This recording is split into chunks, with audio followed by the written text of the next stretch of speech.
Masterful game, horrible title. The game with the worst title ever. As a YouTuber, 50% of the work I do comprises hours of research, recording, writing, and editing.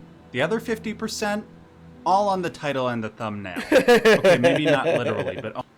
I spend like, I honestly tell you right now, I spend max 10 minutes on a thumbnail. Max 10 minutes. It might show. I don't know.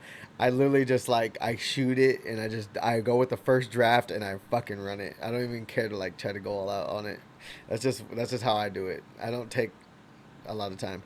And a lot of times I'm just doing reaction content. So I'll just like literally copy the title of the video I was reacting to and then add Joey the Bandit reacts. This is how I make a thumbnail. I mean title. And I copy and paste my fucking description, obviously, because I've already made it. And I had ChatGPT make my description, so it's not that hard. But yeah, marketing is fucking hard, and branding myself is super hard, and I get it. Oh my god, does it feel like that sometimes. Unless I have an... Video editing too. I mean, I guess it's just reaction content, so I just like take literally the segment of me reacting. I don't edit shit out because I want people to have like my real authentic me. I don't want to be like fake and shit. I want you to hear my stutters, my idiocracy, my brain being retarded, all that shit. I want you to hear it all. You know what I'm saying? And so like people realize, you know, that like, hey, this guy is real.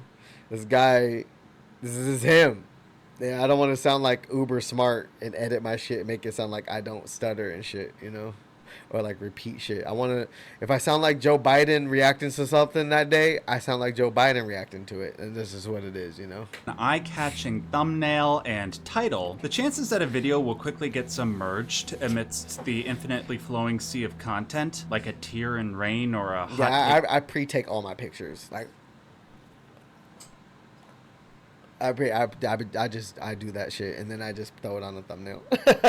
on Twitter Makes is it so much extremely high. This is especially difficult. So no, I'm not trying to like take my little like screen capture here, you know, and then like zoom it out and then like edit it. I mean, I guess I could, but then I have to like go to a segment of my video and take it out, and it's a lot of work. Part of what I do online is try to highlight magnificent video games that, unfortunately, did not sell particularly well. And often their lack of sales is due to poor advertising. I'll give you an example. Yeah, One of the most important, thing, influential games ever made is a game called Ico. Okay. Ico. Literally, I've been wanting to play this game forever. I had the demo disc for it when I was a kid, and I never played this game.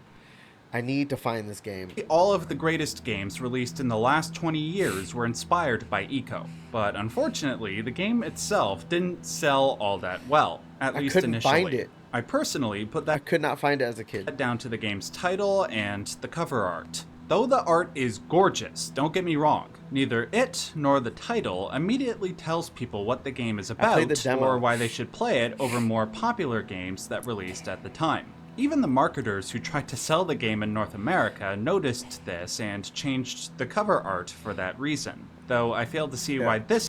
I couldn't find it. I couldn't find the game. I tried abomination was any better. Yet I can't blame either side too much, because trying to encapsulate a game like Ico in a title or in its cover art is kind of like trying to paint the internet. It can't really be done.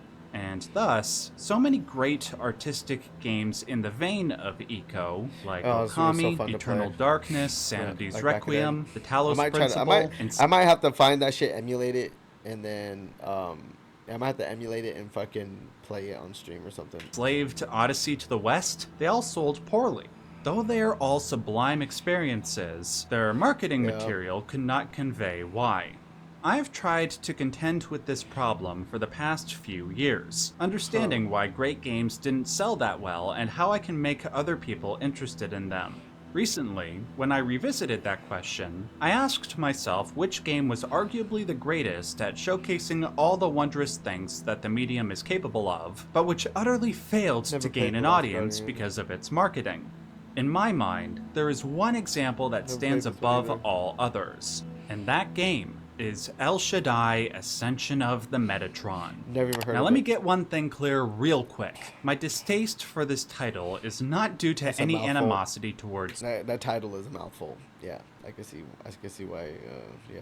Jews, Christians, or hardcore Amy Grant fans. if such a thing exists. Like the aforementioned Enslaved Odyssey to the West, or Eternal Darkness Sanity's Requiem, the title El Shaddai Ascension of the Metatron Shaddai, is yeah. a mouthful, Ascension of and the not as Metatron. descriptive as it should be. At least really with the not. word Odyssey, I can intuit that this is an adventure game, Yeah. or with the words Darkness and Sanity, I can intuit that this is a horror game. With El Shaddai Ascension of the Shaddai. Metatron, I feel like I'm going to synagogue to get Aliyah, which is the exact opposite of what I want to do when I sit down to play a game. God, even I, somebody who sucks at marketing, could think of a better title than El Shaddai Ascension of the Metatron. How Yeah. about El Shaddai Another Day? How about Rider El Shaddai? El Shaddai Hard 2, Shaddai Harder.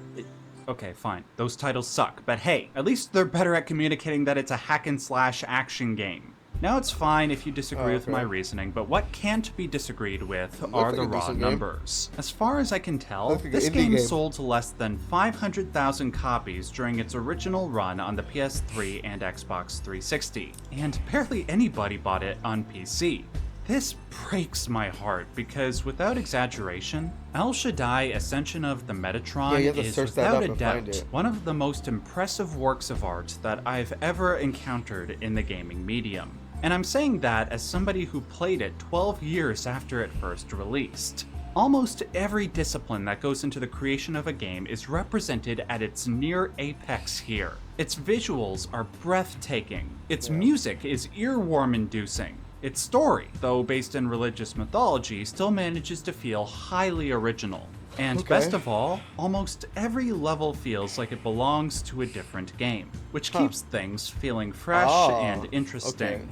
But this barely scratches the surface of what makes El Shaddai Ascension of the Metatron so special. Today, I want to look back at why this game stands out amongst other underrated titles and why you absolutely must experience it for yourself. Before I do, I am happy to say that this video contains no story spoilers beyond a basic synopsis of the game's setting, so you can safely watch and then go check out the game yourself. But before I get into that synopsis, it would serve us well to examine the game's primary influence. Though El Shaddai Ascension of the Metatron draws from a number of religious mythologies, obviously the big one is the Book of Enoch, an apocryphal religious text from the Judeo-Christian tradition. Though its content has almost entirely been discredited by the Jewish and Christian canon, the Book of Enoch is still studied by those interested in esoteric religion. Moreover, concepts from the Book of Enoch, like fallen angels, aka the Watchers or the Grigori, and of course God's highest angel Metatron, have inspired a variety of media, including video games like Drakengard, Silent Hill, Dragon's Dogma, Xenosaga, and a variety of the Shin Megami Tensei games. As for the actual content of the book itself, its purpose is mainly to expand on two very vague passages from the book of Genesis. One passage mentions the titular Enoch, who is only described as the great-grandfather of Noah from the Noah's Ark story. He quickly shows up, and then just as quickly, Enoch disappears because God took him. Whatever that means. The other passage mentions that after the Garden of Eden story, angels from heaven, the Watchers, came down to Earth and procreated with human women, birthing gigantic creatures known as Nephilim. Apparently, something about this act was so offensive that God decided to flood the Earth, which of course instigated the building of Noah's aforementioned Ark. Whomsoever wrote the Book of Enoch were dissatisfied with this lack of information, and decided to write an entire story around Enoch and the earthbound angels. In short, the Book of Enoch is a spin-off of the Old Testament, and El Shaddai Ascension of the Metatron story is constructed around that spin-off literature, which I guess would make the game a spin-off of a spin-off. Spin-offception? So it's the Bible. The Book of Enoch is a spin-off of the Bible's telling of the flood story, and then this is a spin-off of the spin-off. I guess. Now, like the book, the game features God sending Enoch along with his 4 archangels to mete out justice amongst the Watchers. God does this because the Watchers taught humans secret wisdom that was once exclusive to heaven. And he doesn't want them to teach the angels. I don't cut myself, by the way. These are all oven burns. But yeah, I work at a pizza shop. But anyway, so this is a story about. So it's about a story about the Book of Enoch, but this is its own telling of it. Okay.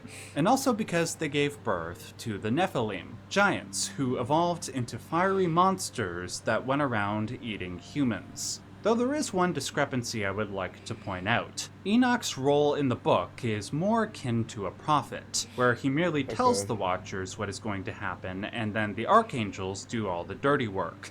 Enoch in the game, however, virtually becomes a one-man army. His job in the game is to go to 7 different realms that the Watchers created on Earth, and then kick the crap out of them, the Nephilim, and various other minions in the hopes that it will dissuade God from initiating the flood. In doing this, he does more to make Judeo-Christianity look badass than Passion of the Christ 2 Crucify This. There are a variety of other creative liberties that the game's story takes with the source material, all of which, in my opinion, serve to enhance the game's themes and mythology. But before I go more in depth with that, I want to spend some time analyzing the gameplay and the graphics. Now, I want to start off with a summary of these elements, but it's tricky, because the settings and gameplay styles featured in El Shaddai Ascension of the Metatron are as varied as the fantastical visions of heaven featured in the Book of Enoch. That said, I will try to give a very rough sketch. So, let's take the aforementioned Okami, with its unique visual style, and then combine that with the combat and the immaculate music from Nier, and then dissolve both of them in a vat of liquid LSD. The end product would be El Shaddai Ascension of the Metatron. I say LSD because outside of the similarities that the combat and the game's visual philosophy have with those other games, almost nothing else is consistent. Everything is in constant flux, constantly barraging your expectations and your senses, just like an LSD trip. But unlike some trips, the trip this game gives you is mostly positive. Starting with gameplay, the first couple of levels... It must be like their take on what like heaven would be, just like a fucking acid trip. ...to believe, which is probably pretty accurate, that you will be strictly moving from one location to another while hacking and slashing enemies that get in your way. As I just said, the gameplay is reminiscent of Nier, but it's not accurate to say it's the exact same. What is similar are the simple yet intuitive combat mechanics matched with a kinetic pace. It's obviously not as challenging to learn as, say, something like Sekiro, but it's not so easy that or Elden Ring you can play mindlessly.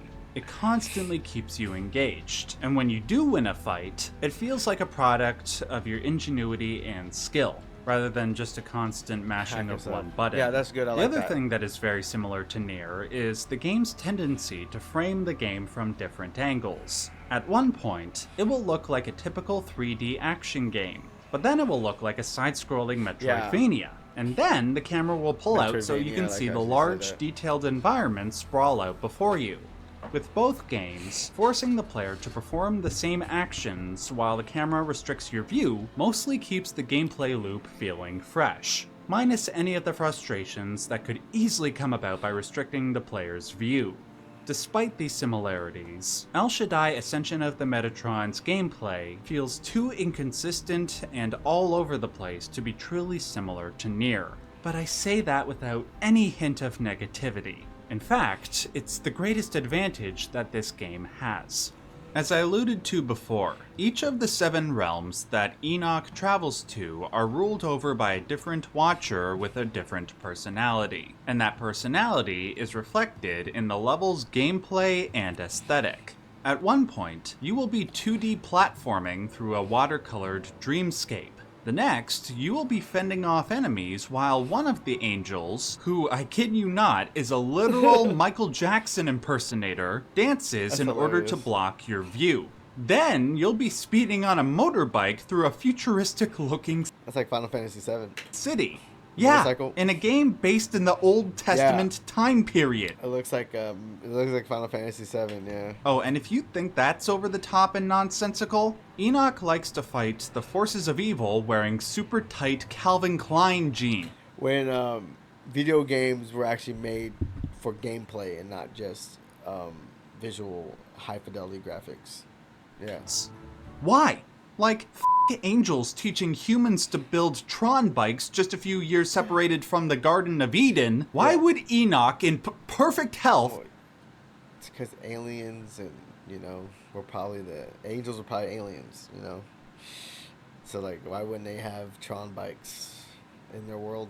willingly wear skinny jeans into battle. Nonetheless, this cavalcade of chaotic imagery with no consistent theme not only gives El Shaddai Ascension of the Metatron a wholly incomparable style, it also induces a sort of hypnotic, reflective state of mind. Numerous times while playing this game, I found myself thinking, it's like I'm playing an actual dream. I say that because when you wake up from a dream, you're sometimes compelled to ask yourself what that dream meant, right? But it's often hard to decipher because the figures, symbols, and locales can shift on a dime, and seemingly have no relation to one another. Yet you intuit on a deep, unfathomable level that there was some underlying meaning to the dream, and you cannot help but try to interpret it. Yeah. That's what it's like trying to play this game. It's trying to disorient you using every tool at its disposal, yet fascinate you enough to make you want to sink deeper. At this point, I think I've sufficiently explained why the visuals and the gameplay succeed in creating this paradoxical feeling of confusion and fascination. But I still have to explain how the story contributes to this feeling. This game was amazing. When the director of the game, Sawaki Takayasu, conceived... This game looked like it'd be fucking, really fun to play. I don't know if I'd play it today. I don't know. Something about older games is hard for me to, play these days. I don't know, but it does look like a fun game. I might have to try it out.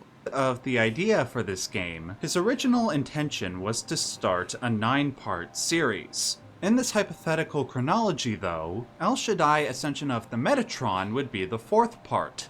That's... wow. That's a level of ambition that makes Tetsuya Takahashi's Xeno games look like the 5-paragraph essays you did in high school. I'm obviously joking, the Xeno games are the deepest games ever made, chill. Though it's not unusual for franchises to start at varying places in the overall chronology, what they usually do is make it so those initial offerings can be watched without knowing what comes before or after. Like, you don't have to know what happens in Metal Gear Solid 3, the first in the chronology, to appreciate or understand what happens in Metal Gear Solid 1. Yet El Shaddai Ascension of the Metatron not only does away with this notion, it uses it to its advantage. Often, seemingly important characters will be briefly introduced, or plot points from the non-existent 3 preceding games will be quickly referenced only to never be mentioned again. Though in almost any circumstance, this narrative style would feel heavily disjointed and annoying, it all contributes to that dreamlike quality and fostering the gamer's contemplative mindset. It heightens your attention to the most minute detail, and makes you want to extract the greatest amount of meaning and beauty from it. In this way, it's very similar to the type of minimalistic storytelling you would get from games like Shadow of the Colossus or Bloodborne, and it's a large reason why those games are considered the greatest ever made. Granted, not everybody necessarily has the time or patience to decode the game's overall message. Moreover, like with any dream or work of art, the underlying meaning will differ depending on the audience member. Nonetheless, I would like to conclude this video by offering some of my non-spoiler interpretations about what that meaning was, just to give those who haven't played it an idea of how deep the game can go. As I said before, the game draws upon a number of religious inspirations outside of the Book of Enoch. One tangential relation appears to be Jewish Kabbalah. My first hint at this happens in the first few minutes of the game, when Enoch witnesses what the game refers to as the fruits of heaven. The game's narrator then describes these fruits as being stolen by 7 watchers and gifted to humanity. First, notice the overall shape that these 7 apples take. To me, this seems like a direct reference to the Sephirotic tree from Jewish Kabbalah, which does not exist in the Book of Enoch. But this allusion to Kabbalah is not just made for aesthetic purposes. Rather, I think it has deep relevance to the game's underlying themes. To set up what I mean, let's very quickly explain what the Sephirotic tree That's the is. Sephirotic In tree right Kabbalah, it is believed that God was all that existed at the beginning of time. He was a pure white void of perfect unity. Then God created a dark void within himself, which he would use to create. The first thing he did was manifest his light within the 10 vessels of the Sephirotic tree. Unfortunately, 7 of those vessels could not contain the light within them and shattered. The shards of those vessels and the light they once contained would then make up the fabric of the known universe. It is the Kabbalist's duty to reunite the light of those 7 vessels with the other 3 so humanity may dwell in the body of God for a paradisal eternity. Okay. Now, El Shaddai Ascension of the Metatron appears to take that story and mold it so it fits certain aspects of the Book of This guy Enoch. really is a fan. This is crazy. This is a crazy ass game story. I might have to play this shit. Where there are hundreds of Watchers who procreate with the humans in the book, there are only 7 in the game. The 7 fruits of wisdom that the 7 Watchers give humanity accord with the 7 vessels of the tree. Instead of the 7 vessels shattering and falling into the void to create the world, 7 of the angels break free from heaven so they can give the 7 fruits to humans, and in tandem create the world. As for why these allusions to Kabbalah are made, well, unlike the Book of Enoch, which paints God, along with his servants, strictly in the right, Kabbalah, at least on the surface, takes a more ambivalent approach. The shattering of the vessels is presented as a sort of cosmic accident, something that is outside of God's ultimate plan. Therefore, it is up to humanity to use their free will to either live in harmony with God's plan or question it. Throughout El Shaddai Ascension of the Metatron, your faith in the righteousness of your mission will be tested. You will question whether the Watchers are as evil as the Book of Enoch paints them, or if they are well-intentioned and only wish to allow humanity to choose their own destiny. Yeah. Is God truly all-knowing and benevolent, or is he a malevolent demiurge? These and many other mysteries of a similar vein are posed throughout the game, and the majority of the time, you are left to derive the answers for yourself. Even if you don't find these answers, even if you don't do as Enoch did, where he ascends the heavenly realms and becomes the highest angel Metatron, the game's trippy art style and minimalist story nonetheless provoke a strong, meditative state, one that makes the journey to those answers enlightening in the keenest possible way. So please, if you haven't had the opportunity to play El Shaddai Ascension of the Metatron, do yourself a favor and check it out. Not only will it give you a deeply personal and utterly unforgettable experience, you will also be supporting the creation of art in its most uncompromised and unapologetic form. I will leave some links in the description box below so you can get your own copy on console or PC. Give that video a like. Before you go, please give this video a like if you liked it, and make sure to hit the subscribe button if you want to see more videos like this. Until next time, remember to stay safe and stay yellow. Yeah. Wow, the greatest game with the worst title ever by Max Durant. That's good. That's a good video. That's crazy.